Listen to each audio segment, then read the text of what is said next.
तुम नाजायज चीजों को देखा करते थे, अपने काम और काज को देखा करते थे, हर चीज को देखते थे, लेकिन क्या इस आंख से मेरे मुकद्दस कलाम को नहीं देख सकते थे? इस जबान से तुम हजारों बकवास करते थे, हजारों फजूल बातें किया करते थे, और मनमानी जो मन में आया जबान का आया बोल दिया करते थे, गाली गलौज किया करते थे।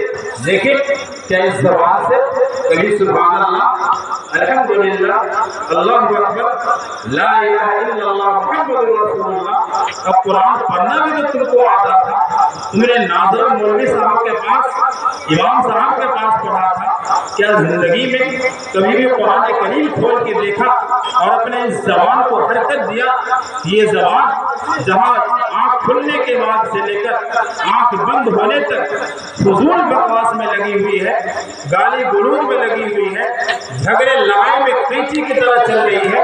क्या इस जबान से तुम कुरान करीम की तिलावत नहीं कर सकते थे, मेरा नाम नहीं ले सकते थे, मेरा जिक्र नहीं कर सकते थे? बंदा लाजवाब हो,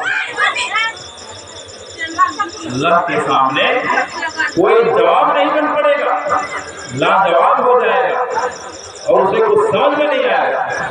दोस्तों, अल्लाह तबारक व तआला हमें सेहत, तंदुरुस्ती, अक्ल, होश व हवास और हर चीज से नवाजा। हम ताकत और कुव्वत से भरपूर हैं, हमारे साथ बहुत सारे उलूम, हुनर, बहुत सारे काम हम जानते हो और बहुत रुपये हम कमाते हो, लेकिन अल्लाह तबारक व तआला थोड़ा सा एक दिमाग के नस को इधर से उधर कर दे, फिर देख लीजिए किसके कब्जे में? अल्लाह के कब्जे में। एक दिमाग का नस अगर इधर से उधर हो गया तो वो शख्स ताकत रखने के बावजूद, तमाम हुनर और तमाम कामों को जानने के बावजूद वो कुछ नहीं कर पाएगा। वो पागल, दीवाना, मजनून और बेयार बदलगार फिरेगा, कोई उसको पूछने वाला नहीं होगा। तो अल्लाह का कितना करम है, उसका एहसान है कि अल्लाह तबारक व तआला ने हमको एक इंसान बनाकर और ईमान वाला बनाया। आज हम इस ईमान की कदर न करें, आज हम अल्लाह रसूल को न जान सके, अल्लाह के लाए हुए, अल्लाह के भेजे हुए पैगंबर ने जो दीन हमारे पास लाया है उसको समझने के लिए हमारे पास वक्त नहीं। ये बहुत बड़ी कमी है, ये बहुत बड़ा शैतानी धोखा है कि आज हम सिर्फ दुनिया में पढ़कर और अपनी आखिरत की जिंदगी को भुला दें। दोस्तों, बड़ी खुशी की बात है कि हर मस्जिद के अंदर इमाम साहब तालीम देने के लिए मौजूद है। अपने छोटे छोटे बच्चे को इमाम साहब के पास दीनी तालीम दिलवाएं, छोटे छोटे बच्चों को दीनी तालीम दिलवाएं और दुनियावी तालीम भी दिलवाएं। कोई भी तालीम इंसान के लिए नुकसानदेह नहीं है, बल्कि सब उसके फायदे के लिए है। ठीक है, दुनिया में कमाना और खाना, जिंदगी गुजारना ये तो है ही, लेकिन इसके साथ साथ एक ईमान वाले की होशमंदी, अक्लमंदी और कामयाबी इसमें है। वो अपने आने वाले जो हमेशा की जिंदगी है उसको भुलाने बैठे।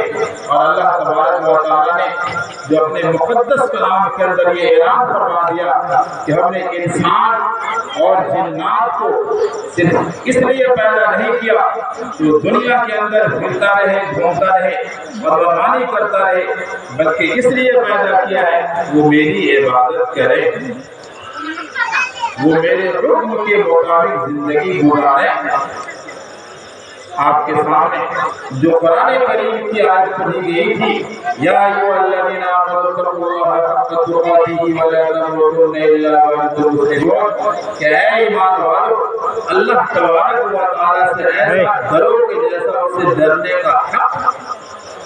ये भी आयत निकाह के मौके से महफिल निकाह के अंदर निकाह पढ़ाने वाला काजी साहब इस आयत की भी तिलावत करते हैं। चुनांचे वहाँ पे जितनी भी आयत उस मौके نکاح میں پڑھی جاتی ہے، سب میں اللہ تبارک و تعالیٰ نے کہا اے ایمان والو اپنے پیدا کرنے والے سے ڈرو، اے ایمان والو، اے لوگوں اپنے رب سے ڈرو جس نے تم کو پیدا کیا ہے۔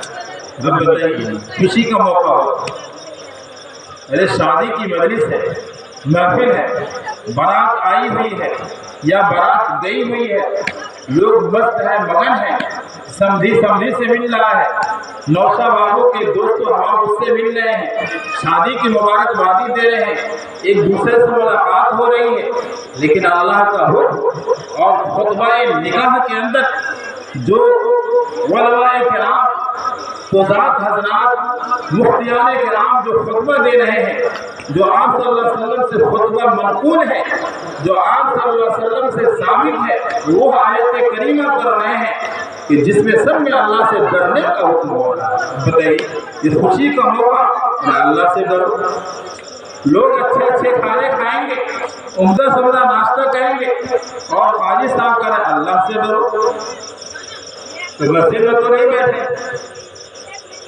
لیکن دوستو اس کے اندر بڑا پیغام ہم لوگ سمجھتے نہیں ہیں۔